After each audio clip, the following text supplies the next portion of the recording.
நற்செய்தி ஜெபக்குழு ஊழியங்கள் வாயிலாக உங்களை சந்திப்பதில் மிகுந்த மகிழ்ச்சி அடைகிறேன். நீங்கள் நிறைய நன்மை பெற்றுக்கொள்ளணுமா, நீண்டிய ஆயுளோடு வாழணுமா?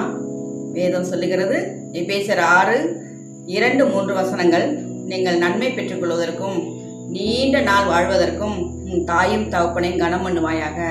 ஆம் பிரியமானவர்களே, நம்ம பெற்றெடுத்த அப்பாவையும் அம்மாவையும் நம்ம கனம் பண்ணும்போது, மதித்து நடக்கும்போது, அவங்களுக்கு பிரியமானதை செய்யும்போது கடவுள் நமக்கு நிறைய நன்மைகளையும் ஆசீர்வாதங்களையும் நீண்ட ஆயுசையும் கொடுக்குறார். பெற்றுக்கொள்வோமா? ஜெபிப்போம். எங்கள் அன்பின் பரலோக தகப்பனே, அப்பா அந்த நாளுக்காய் நேரத்துக்காய் நன்றி செலுத்துகிறோம். இந்த நாளை எங்களுக்கு தந்த வாக்குத்தத்தங்களுக்காய் நன்றி செலுத்துகிறோம் ஆண்டவரே. அப்பா தாயின் தகப்பனை மதித்து நடந்து அவர்கள் மூலம் அப்பா ஆசீர்வாதங்களை பெற்றுக்கொள்ள எங்களுக்கு கிருபை தாரும். இயேசு நாமத்தில் ஜெபிக்கிறோம் எங்கள் ஜீவன் நல்ல பிதாவே, ஆமென்.